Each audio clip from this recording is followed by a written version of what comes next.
सांगली शहरामध्ये गुंतवणुकीचा विचार करताय?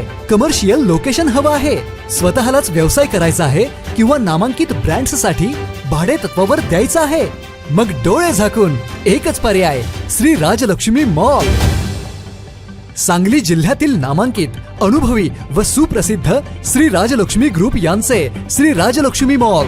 एकाच छताखाली branded showrooms, restaurant, gym, food court, multiplex theatre, club house, game zone. नुसता मॉलच नाही तर लवकरच सांगलीमधील multi branded entertainment centre. Shri Rajlakshmi mall मध्ये आपली गुंतवणूक करा आणि मिळवा प्रचंड परतावा आणि प्रचंड फायदा. श्री राजलक्ष्मी ग्रुप आता पुण्यामध्ये देखील. अनेक गुंतवणुकींचे पर्याय उपलब्ध. नमस्कार, प्राईम न्यूजमध्ये आपल्या सर्वांचं स्वागत. आज आपण आलोय भाळवणी जिल्हा परिषद गटातील आळसंद या गावामध्ये. आज आपण बघतोय की भाळवणी जिल्हा परिषद गटातून हिम्मतराव जाधव हे जिल्हा परिषदसाठी आणि महेशराव घोरपडे हे भाळवणी पंचायत समितीसाठी मैदानात उतरलेले आहेत. आज आळसंद गावामध्ये प्रचाराचा शेवटचा दिवस असताना ही जी शिवसैनिकांची प्रचंड गर्दी आपण पाहतोय ती या रॅलीसाठीच आहे आणि या दोन उमेदवारांना प्रचंड मतानं निवडून देण्यासाठीच आहे. नेमकं काय सांगाल? आज प्रचाराचा शेवटचा दिवस आहे. आज जिल्हा परिषद पंचायत समितीच्या निवडणुकीच्या अनुषंगानं बघायला गेलं तर प्रत्येक जिल्हा परिषद गणामध्ये अतिशय उत्साहाचं वातावरण खऱ्या अर्थानं बघायला मिळते.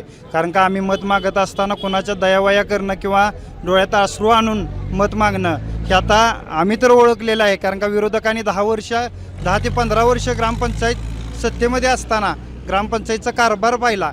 खरं तर खऱ्या अर्थानं बघायला गेलं तर आळसंदच्या चोळाबोळात जरी की तुम्ही गेला तर तुम्हाला काम दिसेल आणि आमचं काम बोलतंय. अगदी स्मशानभूमी असेल किंवा इतिहासात कोणत्याही रस्त्याला खडा पडला नाही ते देखील रस्ते गावामध्ये झालेले आहेत. अगदी प्राथमिक आरोग्य केंद्र, तीर्थक्षेत्रातून लिंगेश्वर महाराज मठ असेल त्या ठिकाणी काम असेल, अशा अनेक कामं आमच्या गावामध्ये झालेली तुम्हाला दिसत आहेत. त्याच पद्धतीनं बघायला गेलं तर प्राथमिक मराठी मुलांची शाळा, तालुक्यातील 1 नंबर पट असणारी आमची पटसंख्या असणारी ही शाळा आहे आणि तालुक्यामध्ये मुख्यमंत्री सुंदर शाळा ह्या शाळेचा देखील आमचा प्रथम क्रमांक या ठिकाणी आलेला आहे.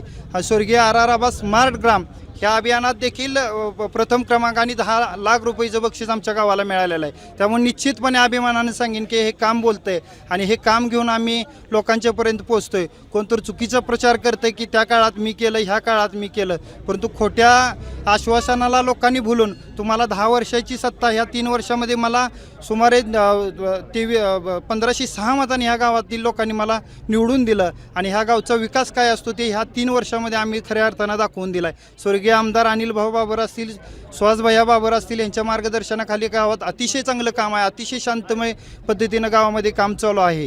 गेल्या 10 वर्षाचा इतिहास ग्रामपंचायतचा बघितला तर तालुक्यातील अधिकारी लोक आमच्या गावामध्ये काम यायचं म्हणलं तर नको म्हणायचे, आळसंद सोडून आम्हाला गाव द्या, परंतु आमच्या गावामध्ये 3 वर्षामध्ये एकच ग्रामसेवक काम करीत आहेत. त्यामुळे मला फार मोठा आनंद वाटतो आणि मी कामाची पोचपावती खरं तर स्वर्गीय आमदार अनिल भाऊ बाबर असतील, आमचे नेते सुहासभाई यांना देतो. एवढं तुम्ही सांगितलं, तेवढी प्रचंड कामं केलीत, तरीही विरोधक म्हणतायत तुम्ही काहीच कामं केलं नाहीत आणि यावेळेला जनता आमच्या पाठीशी आहे. काय सांगाल नेमकं? विरोधकांनी 10-15 वर्ष जर का विरोधकांच्या हातात सत्ता होती तर आम्ही केलेली कामं, मग मंजूर कामं काय घरात कागदापुरती ठेवलेली का? ही कामं का नाही केली? ही जनता उघड्या डोळ्यानं पाहते. त्यामुळं कुणी काय म्हणलं ह्याच्याकडे फार लक्ष जनता देणार नाही. कारण का चुकीच्या पद्धतीनं गैरसमज लोकांच्यात पसरवायचं काम आजपर्यंत त्यांनी 10-15 वर्ष केला, परंतु लोकांच्या आता लक्षात आलंय की जे काय सांगतायत ते चुकीच्या पद्धतीने सांगताय. आम्ही काम घेऊन आलोय, इथून पुढच्या काळात देखील अतिशय चांगलं काम करणार आहे. मी अभिमानानं सांगेन की ह्या आळसंद गावामध्ये असणारं खिंडार त्याचं ग्राउंड बनवलं, म्हणजे मुलांना खेळायसाठी ग्राउंड बनवलं. कुठल्याही गोष्टीची पर्वा केली नाही. पदरच्या पैशानं देखील तिथं त्या ठिकाणी काम करण्याचा प्रयत्न केला आणि हेच गाव नाही, अगदी आपल्या शेजारचं असणारे रोशन जाधव कारवेचे आहेत, त्यांनी देखील गावात अतिशय सुंदर काम करण्याचा प्रयत्न केला आहे. त्यामुळे भैयांनी दिलेले हिरे ते अतिशय चमकणारे हिरे आहेत आणि लोकांच्या सर्वसामान्य जनतेमध्ये जाणार आहेत.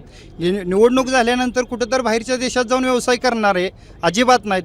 सहज उपलब्ध होणारे उमेदवार तुम्हाला या ठिकाणी बघायला मिळतील. आपण आता जातोय रोशनभाईंच्याकडं. हिम्मतराव जाधव हे प्रचंड अनुभवी आहेत. या गावचा त्यांनी कायापालट केला आहे. त्यांचे चिरंजीव अभिनंदन हेही आज ग्रामपंचायतमध्ये सत्तेत आहेत. परंतु तरी आता तुम्ही नवीन असला तरी तुमची प्रचंड चर्चा होते नेमकं काय सांगाल? आळसनमध्ये प्रचार फेरी करत असताना लक्षात एक आलं की गेल्या 10 वर्षांमधील आळसनची परिस्थिती, खानापूर तालुक्यात न विकास झालेलं गाव असेल तर गेल्या 10 वर्षात आळसंद होतं. त्याच्यानंतर अजितभाया सरपंच झाल्यापासून आता मी 2 दिवस प्रचाराला इथं फिरत होतो. दलित वस्ती असेल, सर्व ठिकाणी अतिशय चांगल्या प्रकारे सरकारी हॉस्पिटल जर बघितलं आपलं इथलं तर विट्याच्या सरकारी हॉस्पिटल एवढी इमारत इथं चालू आहे. यांची शाळा तर अतिशय चांगल्या प्रकारची आहे. कारव्यावनं आळसनला यायचं म्हटलं तर पहिलं विट्याला जायचं आणि विट्यावरून आळसनला. आता आम्ही 3 ते 4 मिनिटात आळसनमधून कारव्यात जातून कारव्यातून आळसनला. तसंच खांबाळच्या रोडची अवस्था आहे. कामं अतिशय ह्या गावात चांगली झालेली आहेत. गेल्या 3 वर्षात कामं भरपूर चांगली अजितभाईंनी केली, त्यांच्या टीमनं केलेले आहेत. सर्वांनी मिळून चांगलं काम केलेलं आहे आणि विरोधकांनी जे काही थापा उठवत आहेत कामाच्या बाबतीत अतिशय चांगलं काम आहे. आणि हिंमतभाव माझ्या अंदाजे ह्या गावातून 70 ते 75% मतदान अजितभाया नक्की त्यांना घेऊन देतील. सर्व गावकरी त्यांना जेवढा अजितभायाला 1500चं लीड होतं त्याच्यापेक्षा 1 का मत होईना ज्यादा घेऊन त्यांना देतील. पंचायत समिती कारवेमध्ये काय परिस्थिती आहे तुम्ही? कारवेमध्ये आमच्या अतिशय चांगलं वातावरण आहे. 90% मतदान एका साईडला आणि 10% मतदान एका साईडला होईल. शेजारच्या गावामध्ये प्रचंड उलथापालथ झाली लोकांच्यात समोर, काय सांगाल? नाही, काही राजकीय मंडळींची उलथापालथ झाली. यात काही विकासाच्या विजनावर कोण गेलेलं नाही. एकमेकाला विरोध म्हणून गेला आणि विरोधकांच्याकडे विजन कोणतंच नाही. विरोधकांचं विजन काय? आग लावणे, भांडणे लावणे. भाह्यांनी दादांनी आणि भाऊंनी ज्या प्रकारे कामं मतदारसंघात केली त्याच्या विरोधात बोलण्यासारखं त्यांच्याकडे काहीच नाही. या 2014 पासून अनिल भाऊंनी जो मतदारसंघाचा एकनाथ शिंदे साहेबांच्या मार्गदर्शनाखाली काम केलं ते अतिशय चांगलं आहे आणि ते सुज्ञ जनतेला कळतं. विरोधकांनी कितीही कालवा केला, काय केला, 4ही जिल्हा परिषद आठी पंचायत समितीवर भगवा पडकल्याशिवाय राहणार नाही. उमेदवार प्रचंड म्हणजे व्यस्त होते. आज आपण त्यांची चर्चा करतोय. आज उद्याचा दिवस आहे, आज प्रचाराचा शेवटचा दिवस आहे. विरोधकांच्याकडून प्रचंड तुमच्यावर आरोप झालेत, काय सांगाल नेमकं? मी त्यांच्या आरोपाला अजिबात उत्तर देणार नाही. हो तर आमचा एखादा कार्यकर्ता देईल, पण मी देणार नाही. मी या ठिकाणी माझी स्वतःची उमेदवारी आहे. निश्चितपणे मला उत्स्फूर्त प्रतिसाद आहे असं मी म्हणणार नाही, पण माझ्या पाठीमागे जनतेचा उठाव झालेला आहे हे मात्र निश्चित. आमदार सुहास भैया बाबर यांनी प्रचंड प्रमाणात या गावाला निधी दिला, तरीही विरोधकांच्याकडून नेमकं असं का होतं? आज कामं आपण पाहतोय, दिसतेत कामं, तरी असं का? विरोधक 2 वर्ष गावात होतेच कवा? ते दुबईला गेलते. दुबईत काहीतरी याप करून इथं आलेत. 2 महिन्यात येऊन बरं का असं जिल्हा परिषदला उभं राहणं आणि लोकांच्या पुढे जाणं लोक स्वीकारणार नाहीत. त्यांना अजिबात लोक स्वीकारणार नाहीत असं माझं मत आहे. तरी उमेदवारी मिळवण्यात यशस्वी झालेत. मलाही 5 मिनटं आधी BJPच्या एका मोठ्या नेत्याचा फोन आलता. मी त्या नेत्याचं नाव सांगू शकत नाही की तुम्हाला उमेदवारी पाहिजे का आमची? तुमच्या जिल्हा परिषदेच्या गटात शिवसेनेकडून दुसरी उमेदवारी आहे. पण मी ठामपणे सांगितलं, मी जर सुहासभाईंच्या नेतृत्वाखाली मिळाली तर शिवसेनेची, नाहीतर मला त्या उमेदवारीची गरज नाही म्हणून सांगितलं.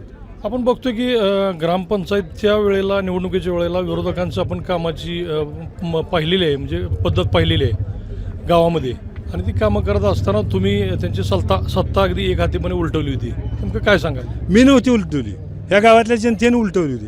अजून एक 100 ते 150 मतं जर मिळाली असती तर त्यांचं डिपॉझिट जप्त होणार होतं. आणि आज ही सुद्धा वेगळं चित्र असणार नाही. आमच्याबरोबर सर्व समाज आहे. आमच्याबरोबर रामोशी समाज आहे, मातंग समाज आहे, मुस्लिम समाज, आळसनचा आणि भाळवणीचा भक्कमपणे उभा आहे. आता काय सांगाल? आज उमेदवार रिंगणात आहेत, तुम्ही प्रचारात आहात. जिल्हा परिषद पंचायत समिती सार्वजनिक निवडणुकीच्या दरम्यान आज प्रचाराची सांगता पदयात्रा या ठिकाणी होणार आहे. गेल्या काही वर्षापासून आपला खानापूर मतदारसंघ विधानसभेचा कायमच दुष्काळी पट्ट्यात होता. लोक अगदी नैराश्यात होती, पाणी प्यायला पण नव्हतं आणि शेतीलाही नव्हती.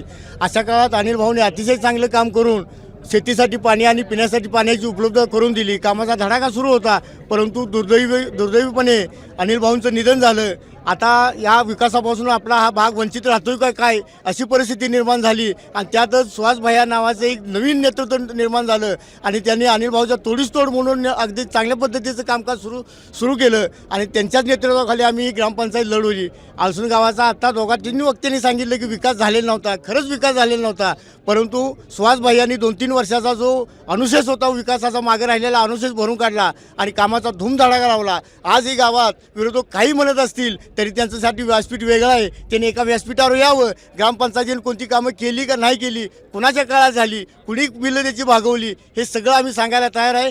तेव्हा येणाऱ्या ह्या उद्याच्या निवडणुकीमध्ये सर्वांनी धनुष्यबाण या चित्रासमोरील बटन दाबून या दोन्ही उमेदवारांना विजयी करावं आणि सुहास भैयाचा हात बळकट करावेत.